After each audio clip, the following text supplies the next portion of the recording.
Good afternoon, everyone. If you can hear my voice, I am about to enter the June Keys penguin habitat. It's going to be the second of 3 feeds of the day for our birds.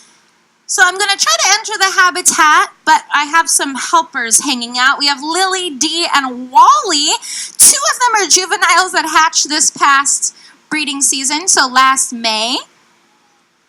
And we're going to give them 2 types of fish, herring and capelin. But we actually record every single fish that these guys eat. So I'm not going to be able to talk as I'm feeding, but I will get back on the mic when I'm done. So I'm just letting you know I'm going to feed our penguins. It's pretty entertaining to watch. They like to steal fish from each other sometimes, especially this young man right there. He's the reason I keep the lid on the bucket when I feed, so he does not eat a bunch of fish that I cannot record. So again, we do record all the fish that our birds eat.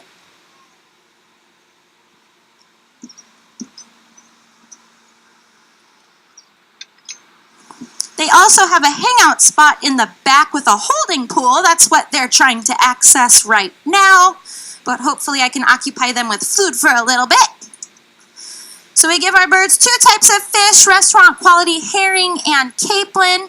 It is all sustainable seafood, and that means that when the fish are collected, it does not harm the environment nor the population of fish. And in case you guys are not aware, it is World Oceans Day.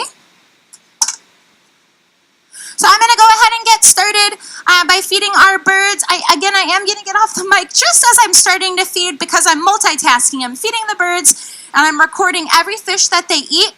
That does help us keep a nice, accurate account, not only of their diet, but the time of year. We're kind of finishing up a breeding season right now for our birds. So I'm going to start to see an increase in the diet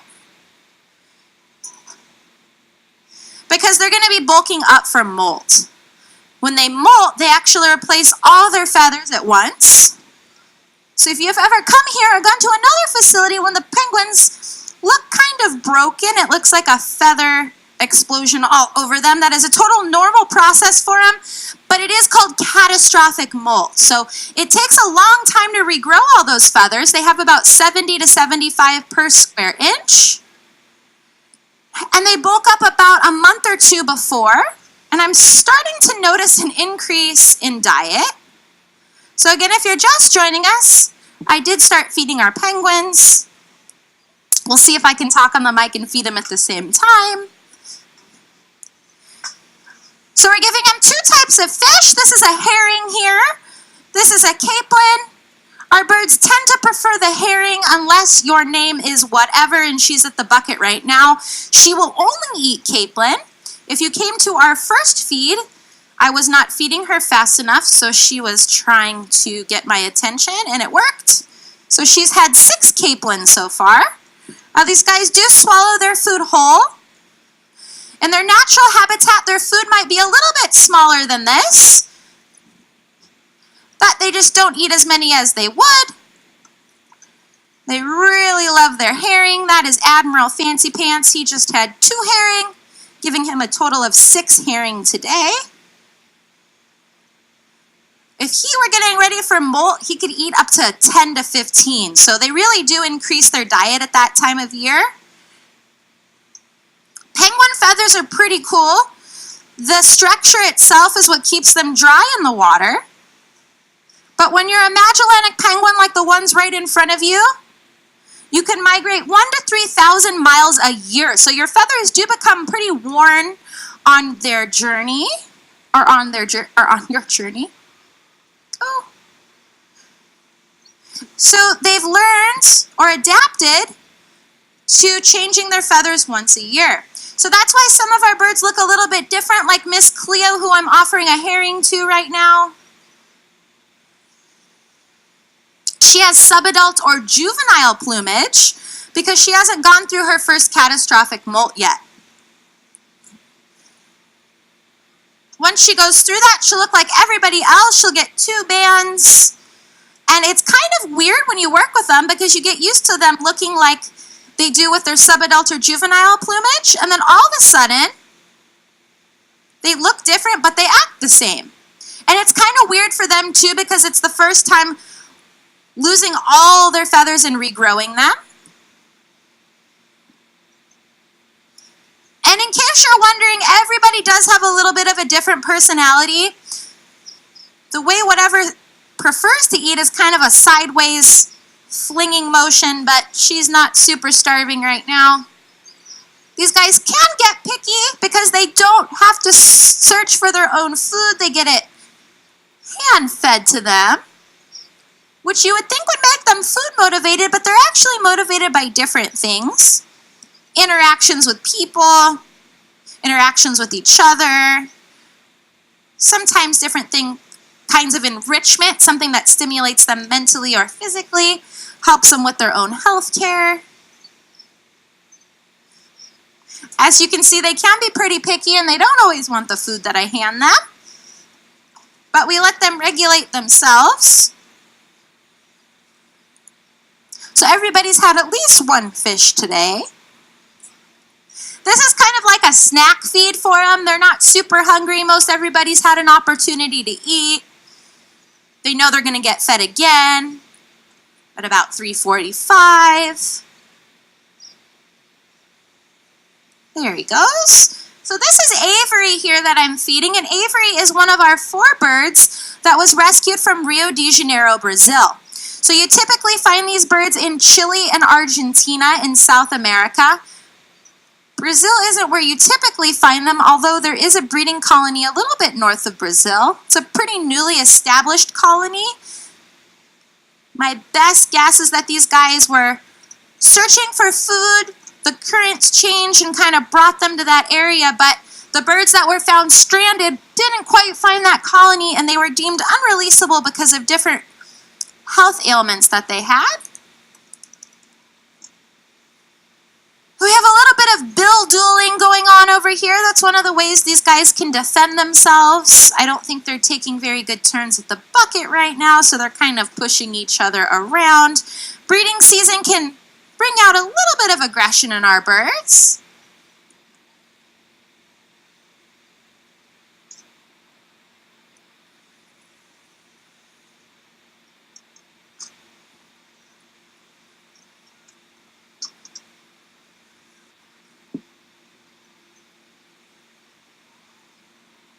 So if you're just joining us, we're doing a second feed for our Magellanic penguins.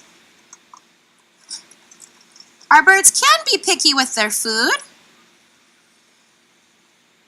They like a certain presentation sometimes. What I've learned with whatever is she will do this pretty much throughout the whole feed. And then if I offer another bird a fish and they eat it, didn't work that time. Sometimes it works with her. But she must not be that hungry. Yesterday she had about 20 capelins, so she might be taking it a little easy today. Almost. And then one of my favorite birds to feed, well, they're all cool, but Robbie's pretty funny because he prefers to eat with his feet in the water, have his food tossed to...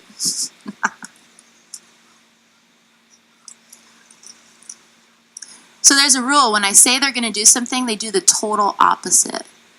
Only sometimes, though. In fact, they do know their names. They do pretty much listen to me. But again, this isn't the second of 3 feeds of the day. So he is by no means starving. Working with these birds is a lot of fun. Everyone's personality is a little bit different. Some birds are a little bit more bold. Some birds are a little bit more shy. Some want to eat right away. Some wait a while to eat.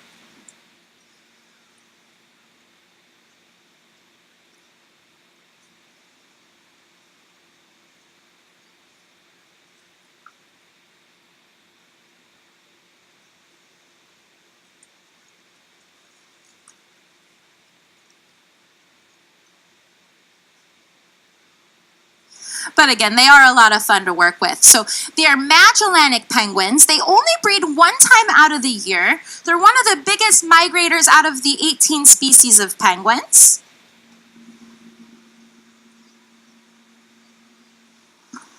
And that bird that you just saw go in the water, her name is Roxy. She's paired with Floyd. They do mate for life. And Roxy and Floyd are a testament to that because they've had 7 out of the 13 chicks that have hatched here at the Aquarium of the Pacific.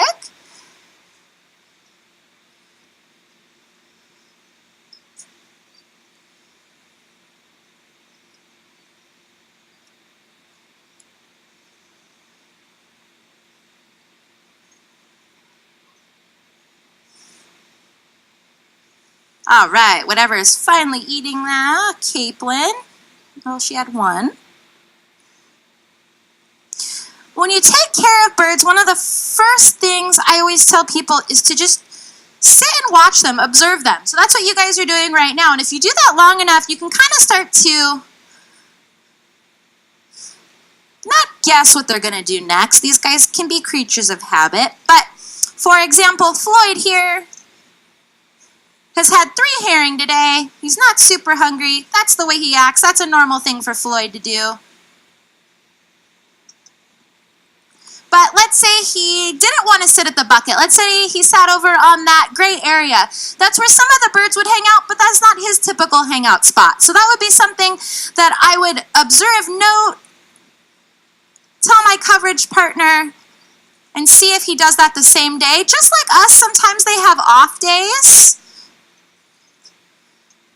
But we have a full vet team here, and anytime something is slightly off, we can take a blood sample and see what's going on inside the animals. Because while you're doing observations, it's not always the only thing that we use to be able to see what's going on with our birds.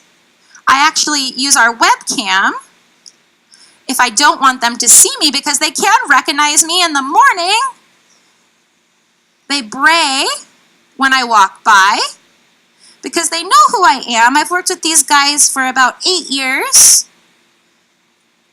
Of course, not all of our birds are 8 years old, but I've gone through a lot of time with them. So they know me, I know them. So if they see me out there, sometimes they're not going to exhibit that normal behavior, so I have to spy on them a little bit. And believe it or not, they do act different with different keepers. So it's a great blue That's a great blue heron that's flying over our head, if you were wondering what was making that sound. I don't know where he went. But back to bird behavior. This is something that whatever normally does. But the next day she might eat 20 capelin from the other keeper, and that's just the way she's going to be. So it's kind of funny because you learn them in a certain way, and then someone else that works with them is like, but they don't do that for me, which is totally okay. Changes up their day, gives us an opportunity to learn new things about them. If you want to get a chance to get up close and personal with our birds when we're not open, we do offer animal encounters. We offer them with our penguins every Thursday, Friday, and Saturday, and you get an opportunity to meet a penguin in front of the habitat. I'm going to see if Robbie's hungry.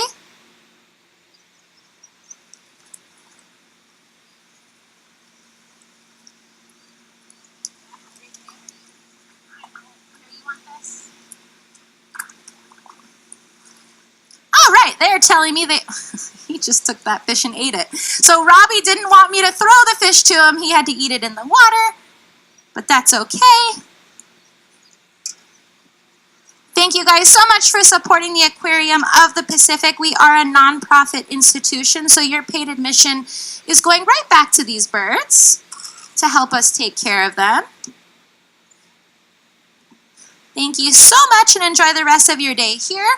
If you want to see our birds get fed again, I'm going to be feeding them close to 4.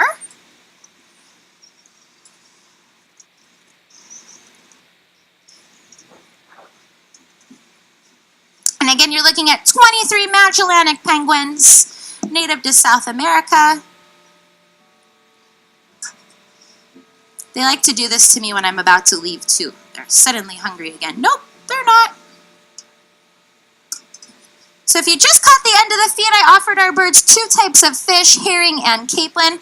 Restaurant quality sustainable seafood, meaning it's not harming the environment nor the population of the fish. Our birds are probably going to spend the next couple of hours preening and swimming around in the water.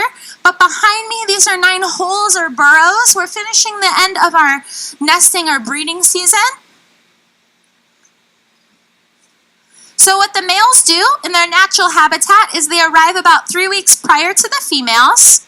They find an area they think is safe. Maybe they get a plant or some kind of shelter. If not, they'll build that nest for themselves. And then the females arrive, and if they like what the male built them, they'll lay 2 eggs about 3 to 5 days apart. The eggs take about 38 to 42 days to hatch.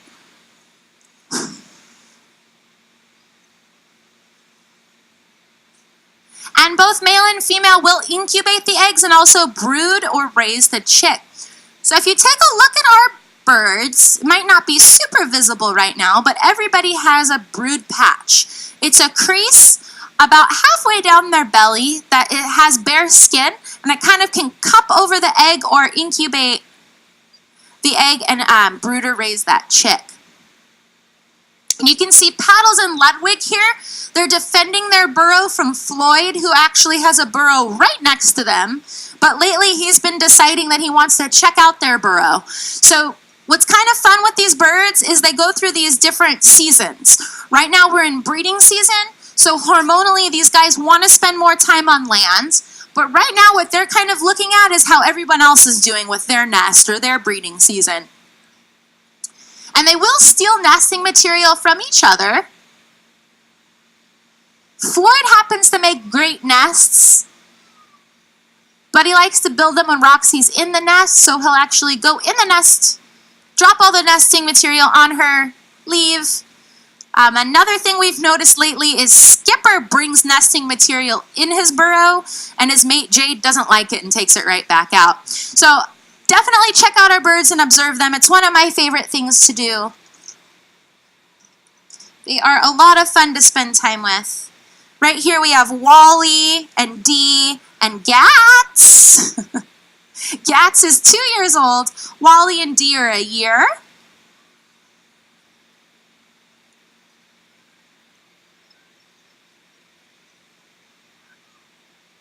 And if you're interested, in about 7 minutes inside our Northern Pacific Gallery, we will have a sea otter show, a training and feeding session. And then at 3:15, we have our last seal and sea lion show of the day. Then I'm just hanging out with our birds for a few minutes, doing some observations. They weren't super interested in being fed. But working with them is amazing because you get to really learn their personalities. Like right now, Dee's just trying to sit in my lap, and her brothers Wally and Gats are trying to bite her in the tail. We do have 23 Magellanic penguins here at the Aquarium of the Pacific. 4 of them were rescued from Rio de Janeiro, Brazil. One of them is on that black mat. His name is Avery. One of the ways these guys communicate is by braying. So they make donkey-like sounds. They can do contact calls to try to find their mate. Or they can bray to show excitement or let other birds know where they are. Penguins can actually see in the UV spectrum, so think like a black light. And certain things look different to them, like their feathers. That might make them stick out. So if their feathers are glowing, or maybe look a certain way to the bird, they can think, oh, that's a good mate. He's eating enough healthy food. His feathers are in good shape. Or it might just help them spot their mate out of the thousands of other birds when they're trying to find their mate.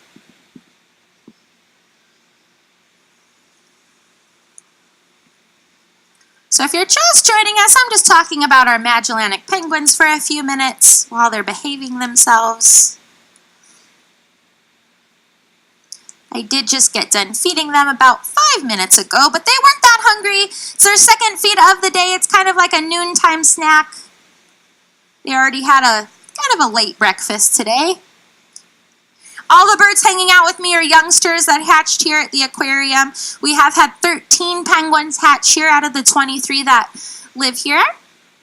And we also participate in an SSP or a species survival plan. And basically what that means is we want to make sure the genetics of our birds are healthy enough to sustain themselves. So the different facilities that have Magellanic penguins work together.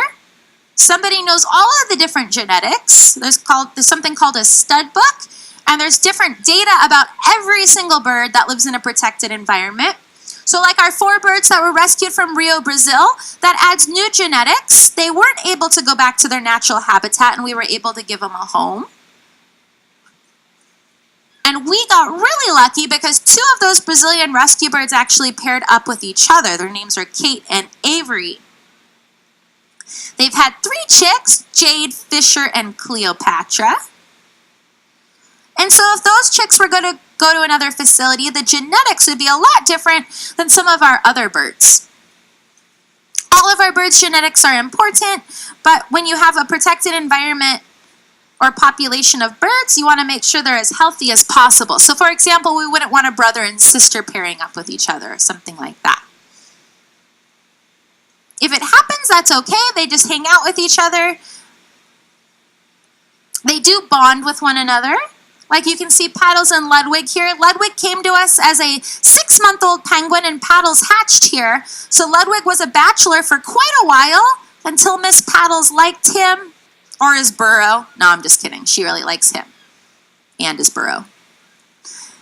She's one of our smallest birds, but she has a very big personality, and she really likes to defend her burrow. So it's kind of funny to watch her defend her burrow to some of the larger males. With that being said, males are typically larger than females, but we have to do a blood test to tell them apart. I like to guess. I guess wrong a lot. Males and females act pretty similar to each other. Males can be a little bit more bold sometimes.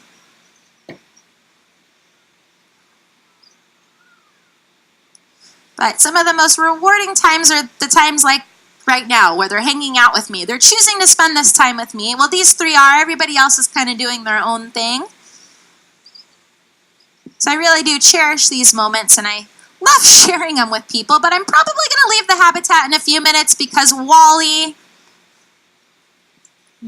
and I have been not getting along, but he's trying to show me he's boss.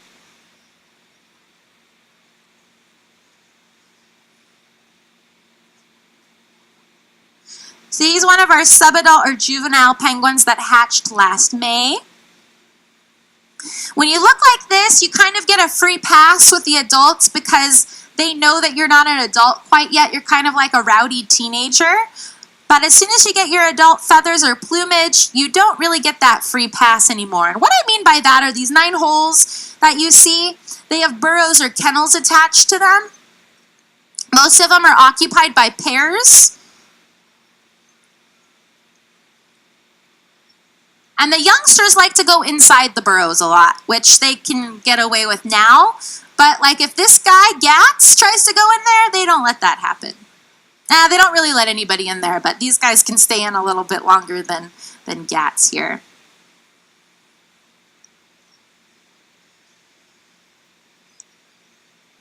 Now, one of my favorite adaptations about penguins are how thick and dense their feathers are.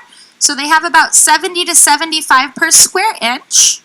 And that structure itself is what keeps them dry in the water. So if you watch these guys dive down, their skin is staying 100% dry, but they are able to trap air in their feathers. They can release that air to help with speed bursts and also buoyancy. So penguin feathers are pretty cool.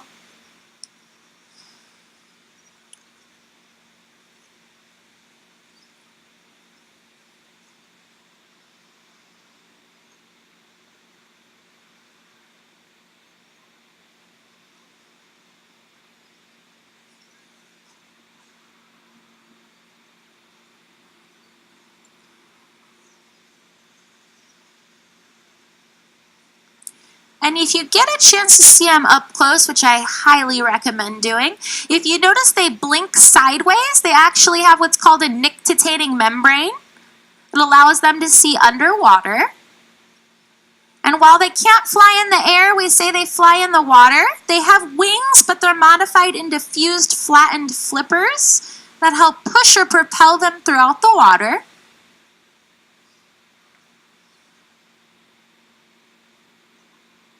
So if you notice, Patsy here is on land. She just came out of her burrow. She's paired up with Robbie. They've had one chick named Astaire. So this is what Floyd keeps doing. It's kind of fun to watch, but I'm sure Paddles doesn't like it. So Paddles is right there. Floyd is looking in her burrow. Quite rude if you ask me.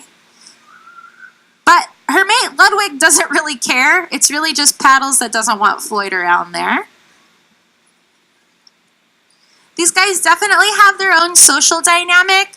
Common question I get a lot is who's in charge? Well, the birds are obviously in charge, but there isn't really one penguin in particular that has that leadership role. Lily likes to try to eat first, but her brother Gats likes to try to do that too. They all, for the most part, get along with one another. The younger birds tend to hang out with each other until they reach about age 4, and they try to kind of pair off and do their own thing. Paddles decided she didn't think I was cool anymore when she was about 2, when she found her mate Ludwig. But she lets me feed her and lets me pick her up, look at her if I need to. These guys get annual exams, so once a year we take them to our vet hospital downstairs. We take some blood, maybe some x-rays if we need to. We look in their eyes and their mouth. For the most part, they're healthy. It's a preventative thing that we do for them. And that's why it's pretty cool that they choose to spend time with me. Makes it a little bit easier to take care of them. But if they don't let me get too close, that's okay too. From working with these birds, I've learned to use a lot of observations. The best way I think I got a chance to learn them. And then a couple of months later, I got pretty good at feeding them. It did take a while because everybody eats a little bit different. And they all want to eat at the same time. Some birds are a little less demanding. They're a little bit more timid. Dee, who's in my lap, is one of our more sweet birds. Wouldn't say innocent because she still gets into trouble, but she tends to stay to herself. Again, we have had 13 chicks hatch here at the Aquarium of the Pacific. And I'm going to go ahead and do some dishes. So thank you guys so much for listening to me talk about our birds. If you ever want to know what they're doing when you're not here, you can go to explore.org or our website. We have a live webcam, not only of our penguins, but other animals here at the aquarium. It's pretty fun to see what our penguins are. They're not going to let me leave right now.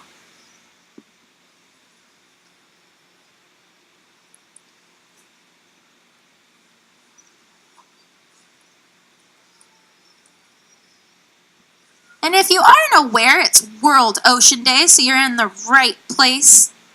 Pardon me for a minute. You're in the right place to be. This is Wally. He likes to climb in my lap and then try to climb on my shoulders, which isn't the smartest thing to do when you're a top-heavy penguin.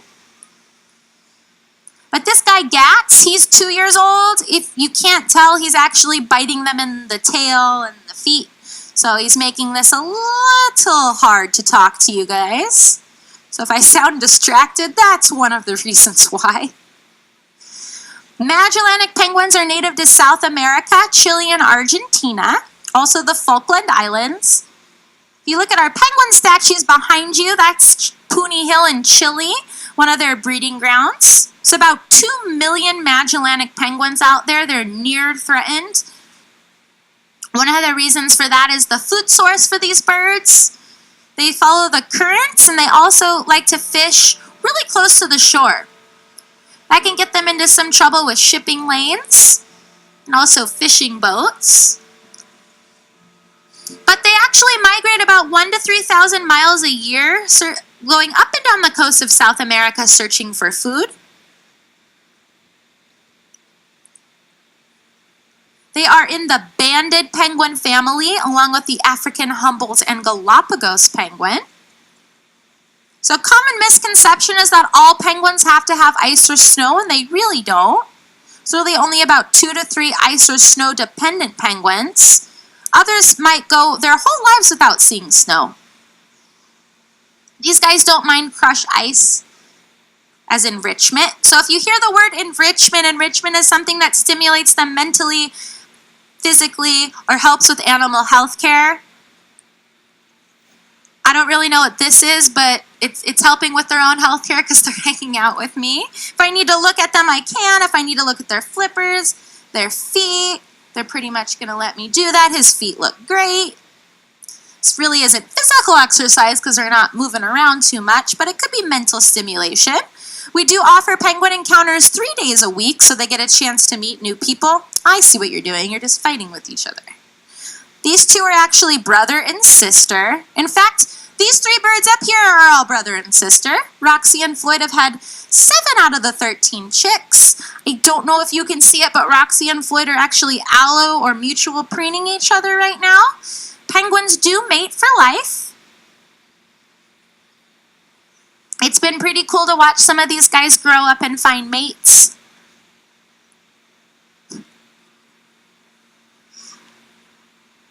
These guys are a lot of fun to work with, but they can be a lot of hard work. A lot of what we do for them is to prevent things. So we do preventative medicine for them. They get their annual physicals once a year. They get vaccines and things like that to make sure they're not susceptible to certain viruses. And then other than that, we pretty much let them do whatever they want. All I really ask is that I can come in here, give them their food. If I need to get close to them, I can. This is a really good time of the year too because they're spending a lot more time on land. So if there's anything we needed to do with them now would be a good time. For example, if I needed to look at Floyd, I could do that from right here. And they're pretty used to me. I work with them 5 days a week. I think I'm going to go ahead and go to our diving bird exhibit now because those guys need their second feed of the day. But again, thank you for supporting the aquarium. We are a nonprofit institution, so your paid admission is going right back to these animals, whether it's to feed them, provide them with the health care they need,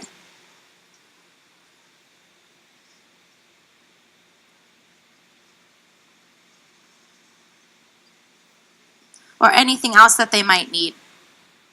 Thank you so much. They're really not going to let me leave. Thank you so much and enjoy the rest of your day here at the Aquarium of the Pacific.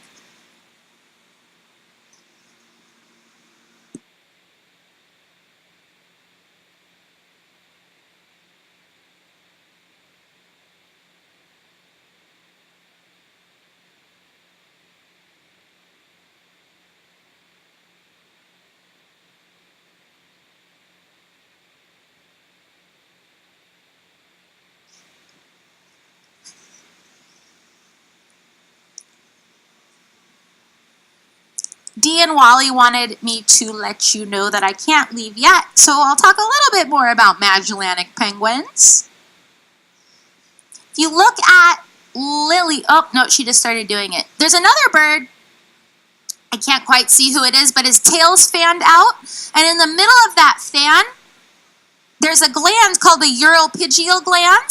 That gland secretes oil, and it allows them to condition their feathers. But it doesn't make them waterproof. What makes them waterproof is that feather structure itself. So if you notice, they dip into that uropygial gland and then they kind of wipe that oil all over their body. They spend about 3 hours a day doing this. But when you're a Magellanic penguin, you can migrate about 1,000 to 3,000 miles a year. So that basically makes your feathers pretty worn. So what penguins have learned to do is go through a catastrophic molt where they replace all of their feathers at once. So to put that in perspective, if you have been to our lorikeet aviary, those guys are flying around, right? They have to find their food by flying to trees and those kinds of things. But if they lost all their feathers at once, They would not be able to do that. So they lose a feather here or there, or they go through kind of a partial molt at one time of the year. Different birds do different things, but all penguins have gone through this adaptation to be able to lose all their feathers at once. So in about a month and a half, our birds are going to go from eating about 5 to 6 herring a day to up to 15 to 20. And they're pretty big fish. The reason they do this is they have to regrow all of their feathers, and that structure is what keeps them waterproof. So they're not waterproof when they're regrowing their feathers, so they stay on land for about 5 weeks, replace all their feathers, and then go back in the water, and they start their yearly migration. When they start that here at the aquarium, they spend more time in the water. They don't spend as much time on land. They do that for about 3 to 4 months. And then around March, they get close to breeding season. And the end of March, that's when they usually start building nests. So there's always something going on with our penguins. They follow that very strict cycle. Their relatives, the African penguin, can actually breed year-round. So it's a little bit different. Those guys don't go on as big of a migration as the Magellanics do. But they're very closely related. They're all in the banded penguin family. Magellanics have 2 bands. All right, these guys don't know this, but I'm going to plan my escape.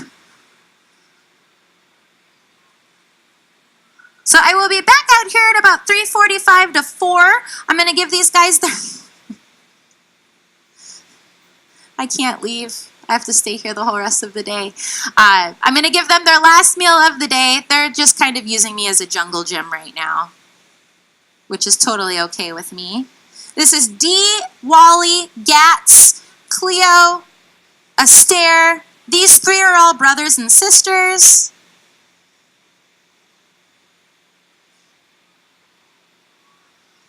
If you want to get a chance to meet a penguin, we actually offer penguin encounters every Thursday, Friday, and Saturday.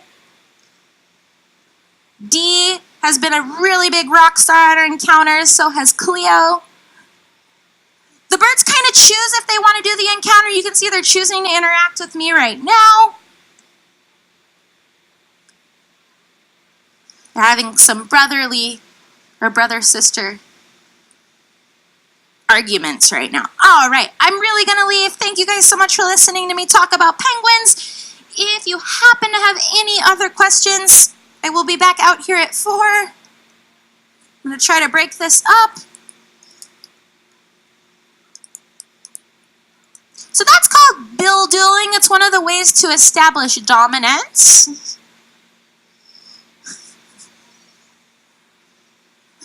These are Magellanic penguins.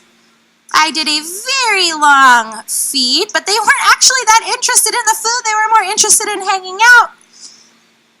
They got restaurant quality herring and capelin. Thank you guys so much, and enjoy the rest of your day here at the aquarium.